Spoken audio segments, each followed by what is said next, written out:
जाए, मान लो सब पाप हो गए, कोई ऐसे नहीं बकाया जिनको हम कह दे कि हमने पाप नहीं किया। और एक बात कह रहे, महापुरुषों का अपराध भी बन जाए, प्रायश्चित मघानाम महद अपराध है, महद अपराध, महापुरुषों का अपराध, फिर कहां जाऊं, कैसे उद्धार होगा? यदि सब पाप बन जाए और इसके बाद महापुरुषों का अपराध बन जाए, बड़ा सूक्ष्म होता है अपराध। किसी कारण से उनका हृदय अगर तापित हो गया, बस वही आपके सारे सुकृतों को भस्म कर देगा। सुकृत भस्म होने पर धीरे धीरे विपत्तियां आना शुरू हो जाएंगी और आप परेशानियों के जाल में फंस जाएंगे। इसलिए सब कुछ मिट सकता है, महद अपराध नष्ट कर देता है। साधु अवज्ञा तुरंत भवानी, कर कल्याण अखिल के हानि।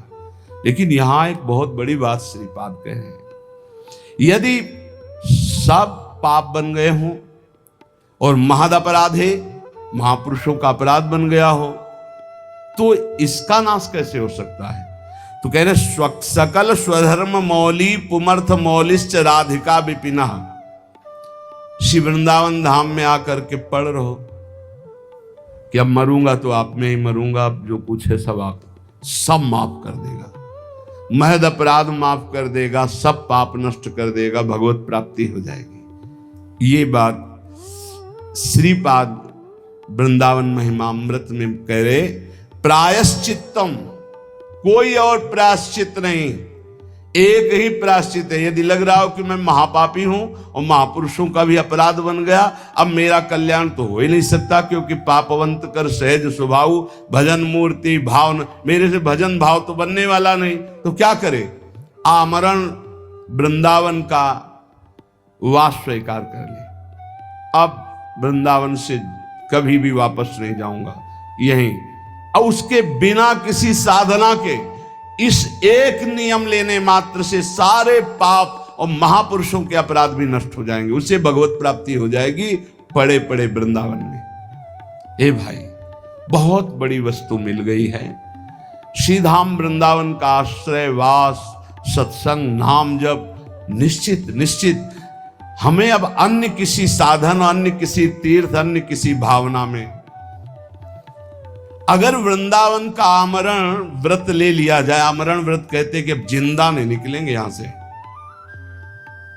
तो चाहे जितना महद अपराधी हो उसे भगवत प्राप्ति हो जाएगी। फिर आप लोग वृंदावन वास करके सत्संग सुनते हैं, नाम जप करते हैं, आपको क्या भगवत प्राप्ति नहीं होगी? इसीलिए हम कहते हैं गर्व से कहो होगी। हमारे हृदय में ये बात ठसक हो, अरे एक एक चरणामृत पीने वाले, रज लगाने वाले, धाम आश्रित, नाम आश्रित, एक एक भगवत प्राप्ति करा दे, हमें तो बहुत कृपा है, हमें तो प्रतिक्षण कृपा है, हमें क्यों नहीं भगवत आशा बंधा। शास्त्र कहता है ये दृढ़ आशा करो मुझे भगवत प्राप्ति होगी, आशा बंधा, ये आशा दृढ़ रखो। समुत्कंठा नाम गाने सदा रुचि, उत्कंठा पूर्वक, उत्साह पूर्वक नाम जप में रुचि करो और ये आशा रखो मुझे भगवत प्राप्ति होगी। कैसे यहां भगवत प्राप्ति होती है? एक तो होती शरीर छूटने के बाद और एक होती शरीर रहते। श्री राधाया सिंजन मणिनूपुर पाद विन्यासान, सप्रेम तत्र तत्र स्मृत्यो दश्रावसंति तद्वने धन्या। जिसने ये व्रत ले लिया कि आमरण वृंदावन वास करेंगे, जब तक शरीर नहीं छूट जाता, चाहे जितना कष्ट हो इतना तक, और अशकों ने कर दिखाया, खंड खंड होए जाए तन, अंग अंग सत टूक, वृंदावन नहीं छाड़ी वो है बड़ी चूक। बोले जो ऐसा नियम ले लेता है तो एक दिन उसको वृंदावन की कृपा प्राप्त होती है। अचानक उसको श्री किशोरी जी के चरणों की नूपुर ध्वनि सुनाई देती है। श्रीपाद प्रबोधानंद जी, श्री राधाया सिंजन मणि नूपुर पाद विन्यासान, श्री जी जो हंस गति से चल रही है, गजगामिनी गति से चल रही, तो उनके नूपुरों की ध्वनि, नूपुरों की ध्वनि, अनेक मंत्र नाद मंजू नूपुरा, नूपुरों से अनेक मंत्रों के नाद प्रकट होते हैं।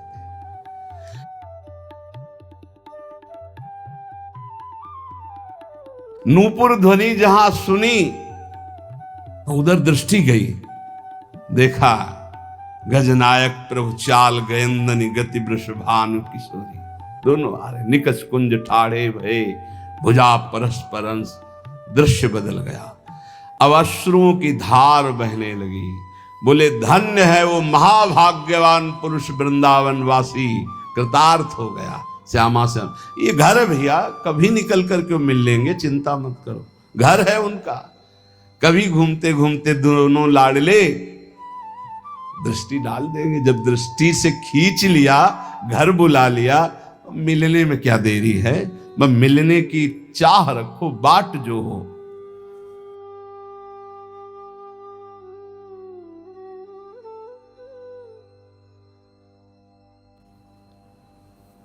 राधा तत्प्रिय चरणाम्बुज परिचरणाति सदृशाम्भोदहु मंक्त्वा विस्मृत देहा कदानु वृंदावने भविष्यामि। ऐसा कब होगा कि मैं श्री राधा और उनके प्राण प्रिय श्याम सुंदर दोनों के चरणों की सेवा में निमग्न, देह ध्यास भूलकर भाव देह से उनकी सेवा में हर समय बना रहूंगा। ऐसा कब होगा? मैं पुरुष हूं, मैं स्त्री हूं, ये भाव भूल जाए। मैं श्री जी की नित्य सहचरी हूं, इस भाव में स्थित होकर राधा श्याम सुंदर के युगल चरणारविंद की सेवा में कब मैं भाव देह से निरंतर निमग्न रहूंगी। वृंदारण्य वसते हृदर्म कोटि कुकर्म कोटिर्वा भवतु समस्तम शोढ्वा संसाधयितास्मि कंचन स्वार्थम।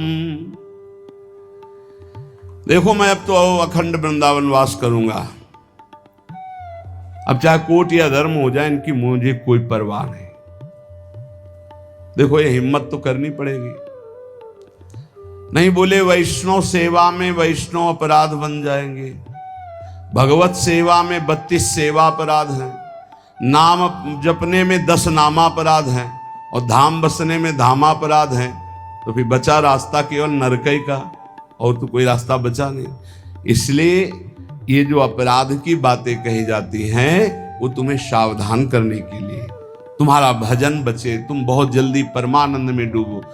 डरना नहीं है कि हम धामापराध से डरकर धाम में वास न करें, नामापराध से डरकर नाम जप न करें, वैष्णव अपराध से डर करके हम संतों का संग न करें, सेवा अपराध से डर करके हम भगवत सेवा न। ये डरने के लिए नहीं, ये और निर्भय होने के लिए बताए गए कि अगर इन त्रुटियों को संभाल लोगे तो आप महाभागवत होकर भगवत प्रेम में डूब जाओगे। श्रीपाद कह रहे मानो हमें वृंदावन वास करना है। बोले अरे हमको छोड़कर वृंदावन वास करोगे तुम्हें पाप लगेगा, ये ऋण मुक्त नहीं होगा। अमुक ऋण चुका करके, मातृ ऋण, पितृ ऋण, देव ऋण, ऋषि ऋण, गुरु ऋण, बड़े ऋण हैं या बहुत प्रकार के दबाव पक्ष हैं। तो कह रहे हैं वृंदारण्य वसते अधर्म कोटि। अब 2-4 अधर्म नहीं, अगर करोड़ों अधर्म करने पड़े तो भी मैं उसकी परवाह नहीं करूंगा, पर वृंदावन अब वास करूंगा। और कुकर्म कोटिर्वा, कुछ भी, अब वृंदावन वास करूंगा। इसका मतलब क्या? इतने बड़े महापुरुष की बुद्धि खराब है? वो कुकर्म करेंगे, वो अधर्म करेंगे? नहीं, बात कहे जैसे लोग कहने लगते ना, तुम सब छोड़कर भजन करने, अरे बहुत पाप लगेगा, ऐसा वैसा, तुम ऐसा कर, ये तो बड़ा अधर्म है।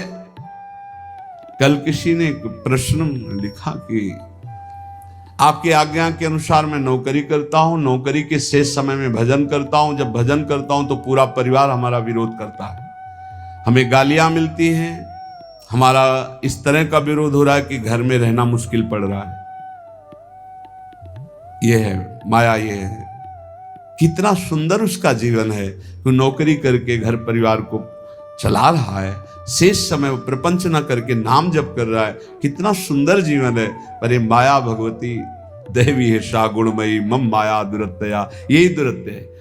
अब वो कह रहा है पूरा परिवार विरोध में तो जीऊं कैसे जीऊं, क्योंकि मुझे अभी भगवान से कोई प्रेम तो हो नहीं गया, उनके बल पे जीऊं, और जो हमारे परिवार के वो सब हमसे नफरत करने लगे, क्योंकि मैं शेष समय माला लेके बैठता हूं, किसी से बात नहीं करता। ये है भगवान की प्रचंड माया। इसी बात को कह रहे कि अब चाहे सब नाराज हो जाए, चाहे हमको सब पापी कहें, अब इस बात की मुझे कोई परवाह नहीं। भवतु समस्तम सोढ़वा संसाधितास्मि कंचन स्वार्थम, मैं किसी अनिर्वचनीय सुख के लिए ये सब कुछ कर रहा हूं, अर्थात भगवत प्रेम प्राप्ति के लिए। अब मैं किसी की तरफ नहीं देखूंगा, किसी की बात नहीं मानूंगा, इस जन्म में वृंदावन वास करते हुए प्रिया प्रीतम को प्राप्त करूंगा। संत वाणी, भगवत प्राप्त महापुरुषों के वचनों से भगवत प्राप्ति की बहुत सी ऐसी गूढ़ बातें मिलती हैं जो हमारे जीवन में बाधा खड़े करे, उनको हम हटा सकते हैं। आचार्य श्रीधर स्वामी जी कहते हैं, तपंतु तापैहि प्रपतंतु पर्वता, दट्यंतु तीर्थानि पठन्तु चागमान, यजन्तु यागैर्विवदन्तु वादैर्, हरिर्विना नैव मृत्युं तरन्ति। बहुत ध्यान देने योग्य बात है। चाहे कोई कितना तप कर लो, चाहे पर्वतों से अपने शरीर को गिरा लो, चाहे जीवन भर तीर्थ भ्रमण करो, चाहे सब शास्त्र कंठस्थ कर लो, जितनी यज्ञ सब यज्ञ कर लो, खूब तर्क वितर्क वाद विवाद कर लो, परंतु बिना हरि नाम जपे तुम्हारी संसार से मुक्ति नहीं हो सकती। बिना हरि नाम जपे, ये गोस्वामी तुलसीदास जी। वारि मथे घृत होए बरु, सिकता ते बरु तेल, बिनु हरि भजन न भवतरी, या सिद्धांत पे। तपंतु तापई प्रपतंतु पर्वता, दट्यंतु तीर्थानि पठन्तु चागमान, यजन्तु यागैर विवदन्तु वादैर, बिना हरिम नैव मृत्युम तरन्ति। बिना हरि शरणम, हरि शरणम, बिना हरि नाम जपे, हरि की कृपा के बिना इस भव समुद्र से नहीं तर सकते। पकड़ो बात। इसलिए ये सब शून्य शून्य हुए और नाम हुआ अंक। अब अंक रख के शून्य लगा दो तो 10 गुना लाभ मिलना शुरू होगा, और अंक हटा दो तो शून्य शून्य शून्य कुछ नहीं। तपस्या, तीर्थ भ्रमण, शास्त्र स्वाध्याय, यज्ञ यागादि और भी विविध साधन नाम जप करते किए जाएं तो 10 गुना बढ़कर लाभ देंगे।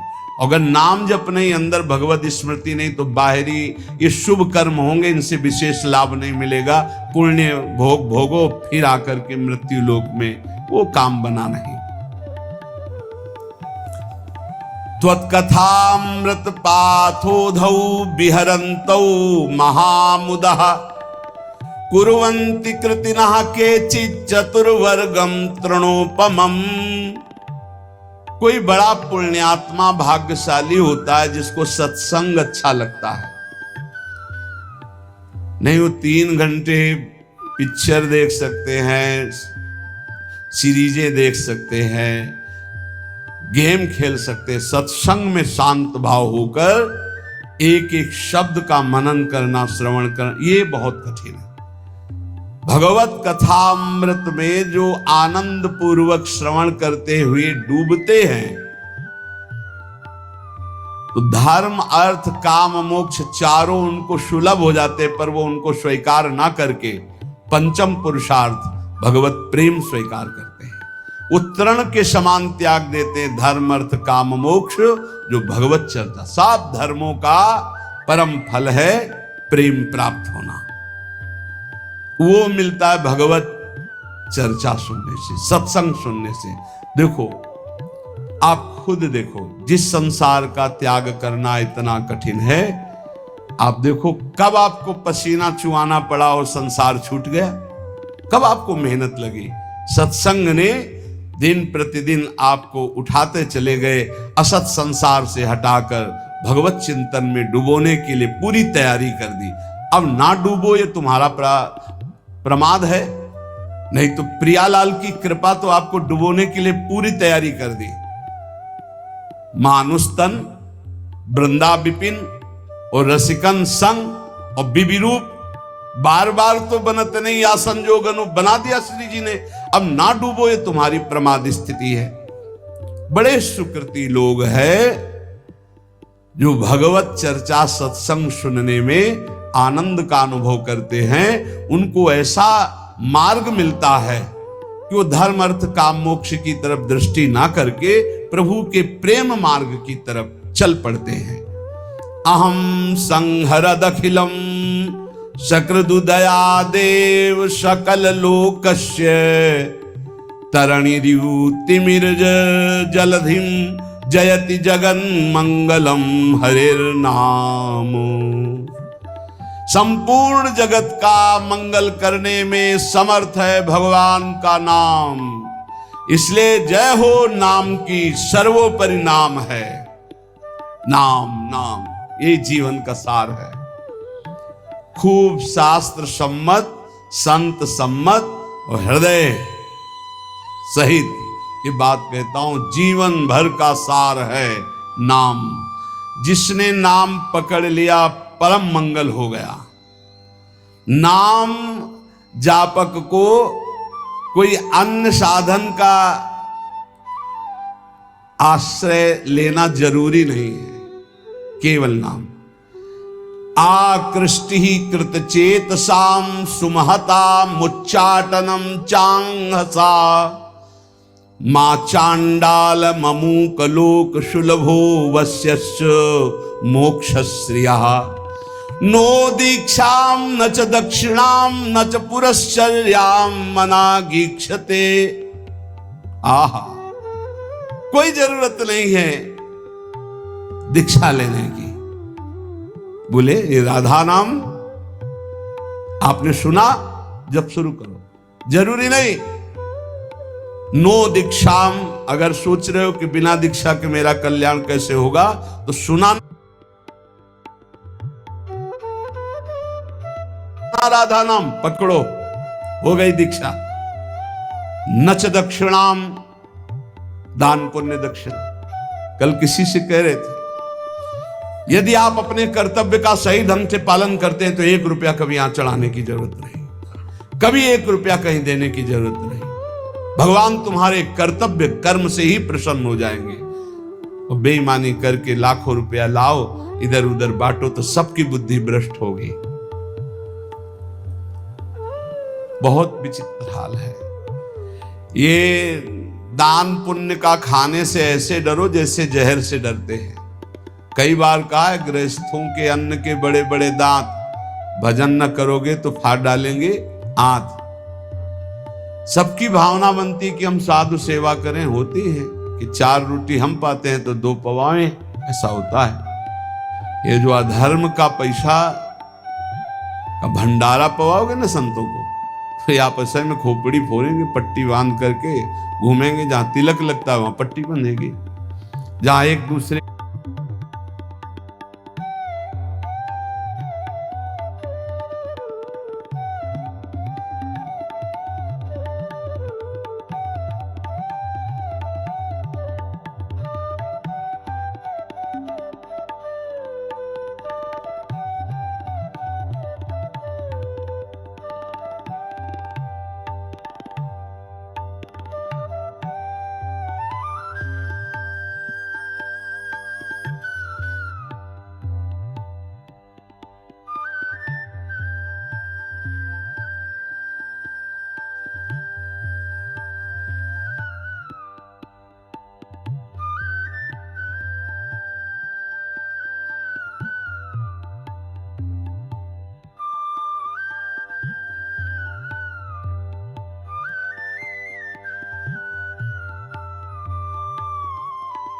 के चरणों में झुकना चाहे, वहां बहनी बिटिया की गाली और थप्पड़ चलेंगे।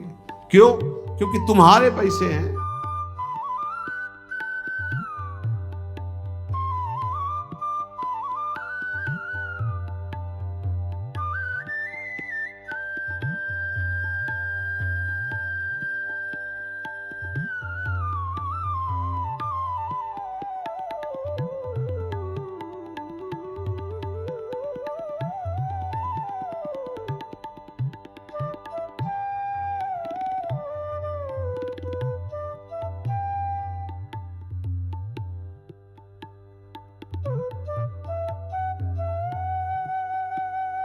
तुमने जैसा कमा के दिया वैसे ही सुनाया था ना।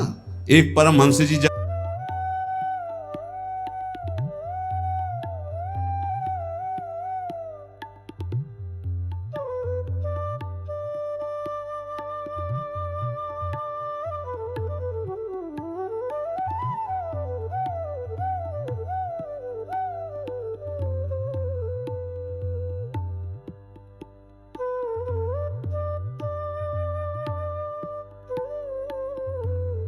जंगल में रहते थे, राजा गए, बहुत दिन पीछे पड़े, निमंत्रण दिया, चलो महाराज। महल में गए,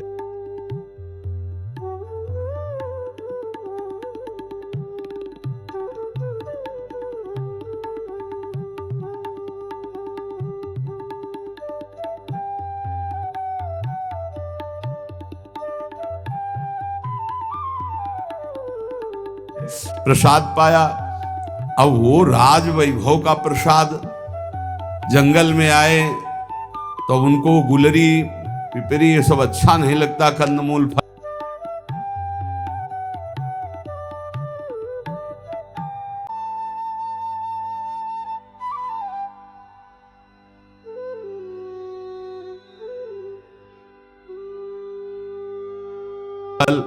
बस रास्ते ही देखते कभी घोड़ा दिखाई दे राजा का और निमंत्रण दे दे, आ गया राजा, फिर ले गए तो महल।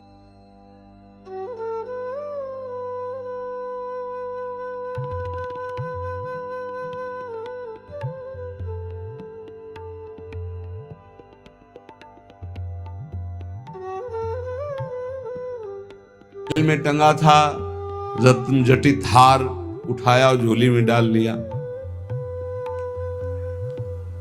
जंगल जब वापस चले गए अपनी कुटिया में तो रानी श्रृंगार के ले गई, बोले महाराज मेरा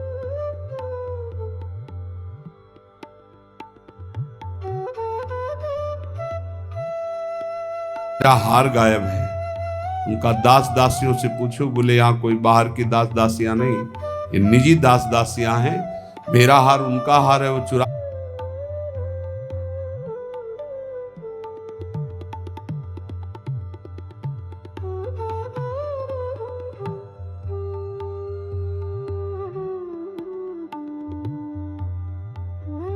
आके जाएंगी कहाँ, उनको कोई पहनना तो है नहीं, या आपके जो महात्मा जी आए थे यही चुरा ले गए। महात्मा जी क्यों चुरा ले गए, वो तो जंगल में रहते, उनको हारा